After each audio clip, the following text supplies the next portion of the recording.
Hi writers, this is another drafting and or revising lesson. Before you get started, I recommend reading over what you've already written.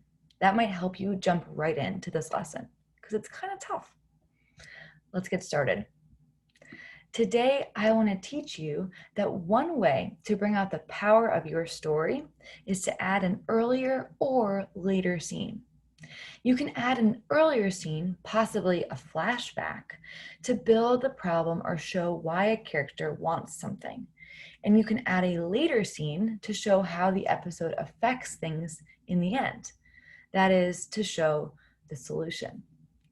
So, to get started, I want to just offer maybe a few tips, and then I'll show you how I use these tips to plan out and then even start drafting my own flashbacks or flash forwards.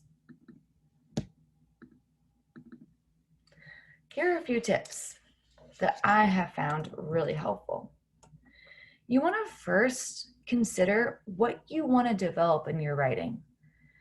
Right now on my screen, I'm looking at my story and I'm thinking about things that maybe aren't so clear yet. I recommend doing the same. Maybe right now you're just rereading what you've already written, or you're maybe thinking about it in your head and playing it out, thinking, what have I not done yet? That might be a helpful way to kind of get going on this and to think, well, where do I even start? Once you've figured out what you want to develop, you then want to write a small, tiny moment memory or like a micro story where you also go back in time, relive the moment, but it's just super, super short, taking up just a portion, a small portion of your entire story. You want to definitely use transition words to move through time.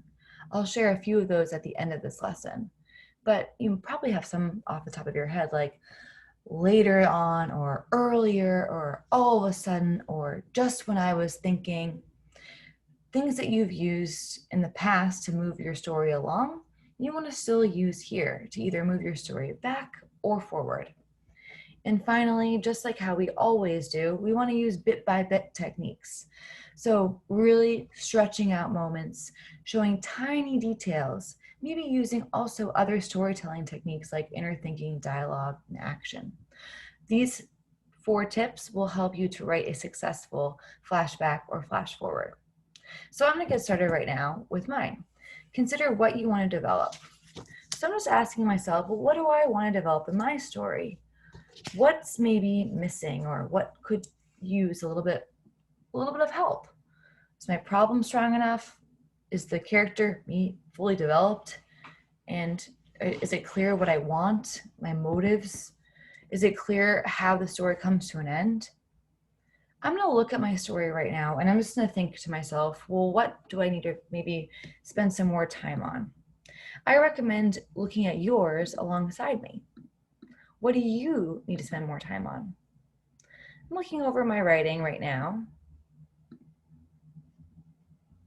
Okay, this may be rereading something that I've already written. What was I working on before? So in my story before, there's this, like, it kind of starts with this moment before I humiliate myself. And the before is like, I'm in the middle school, I'm in the cafeteria in middle school, I'm in 6th grade, surrounded by all my best friends. They're so excited that this boy's gonna ask me out and I'm petrified. And then quickly we learn that he does ask me out and I embarrass myself.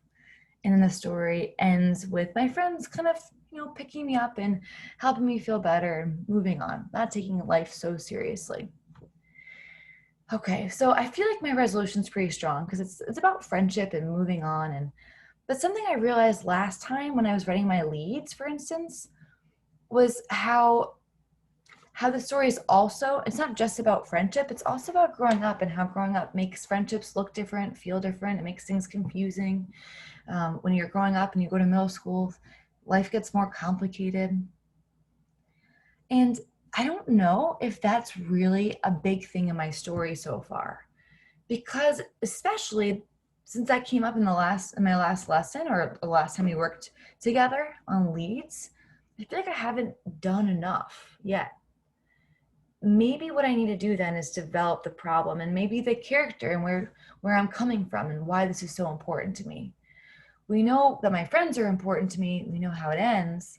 But why do I feel so nervous at first? Why do I go into it feeling so on edge? I feel like that needs to be more clear. Okay, so now I want to figure out, well, what small moment memory could I tell? Is there a memory that I have that really shows maybe childhood being kind of like being ripped away? Actually, you know what? This is kind of like that moment. This is like really what that's about. So I kind of maybe want to give the backstory, like how wonderful childhood was, and then bam, get to middle school, everything kind of just gets weird. Okay, what moments could I use? What could I flash back to? I'm gonna make a space in my notebook. You might make a space in your physical notebook or your digital notebook where you just give yourself some space to write either some flashback ideas or some flash forward ideas. And don't forget, some of the tips I gave was that when you write these, you want them to kind of feel like a small moment story. So I'm gonna not just write blurbs this time, I'm actually gonna try to write stories, like little mini micro stories. Okay, some moment where childhood was like super fun. Maybe a moment where all my friends are around me. Let me think. What could that be? Oh, I had this memory from my 3rd grade birthday party. We're in the basement of my childhood home, surrounded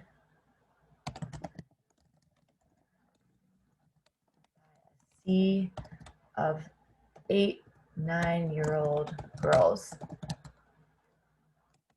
giggling, smiling, making pinky promises. Because you know what? I wanted to connect to my story. Because I remember when I was little, we made a promise that we would never let boys come between us. One of those being,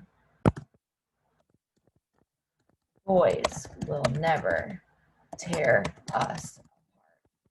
Ooh, that could be about definitely having fun as a kid, but also about like how this moment where Tyler Regan steps in is kind of scary.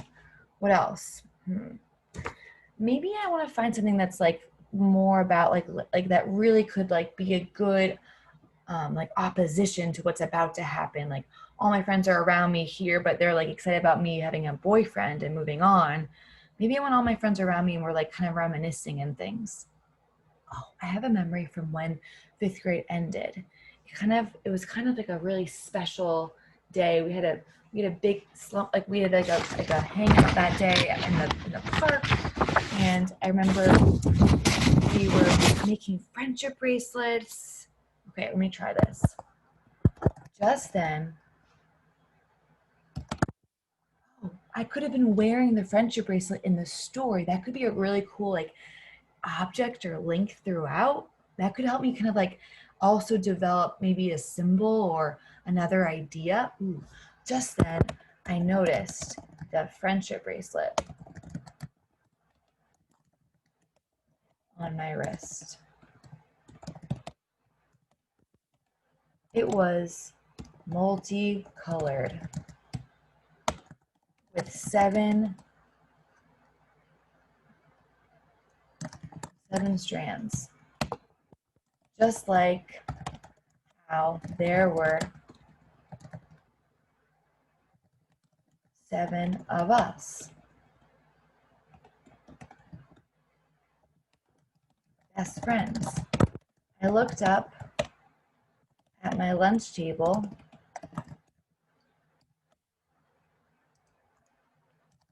seeing my best friends around me, and then I was transported back in time, just a few months earlier, when we first made those friendship bracelets. Don't forget to leave yourself a tail at the end. It's a jellyfish bracelet, don't forget. I could hear Lauren saying. And also don't forget that you need to have a pinwheel, a pinwheel. She hands out all the pinwheels to us.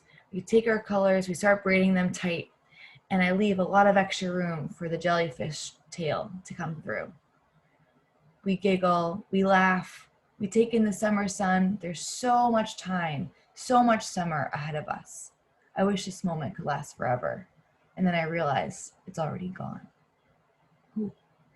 That kind of feels like it fits really well because not only does it develop the problem that comes up that I'm letting go of my childhood, but it kind of helps me tie some stuff together, like my friends, maybe like this moment now and how it's like I was so close to being a kid, but also so far. The third grade example maybe is too far away. I like this example because it kind of ties it together nicely.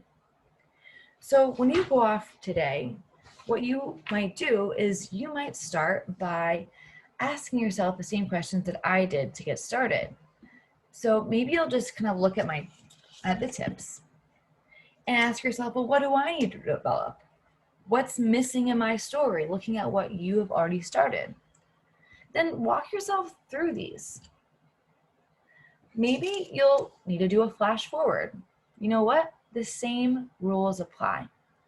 You still want to tell it as a small moment. You still want to give the best bit by bit details you can, transitional words and phrases. But maybe you use your flash forward to develop the resolution or clarify something or explain why something happened or the effect it had on you as you grew up. So right now, make a plan for yourself in your head. And as soon as you're ready, get started.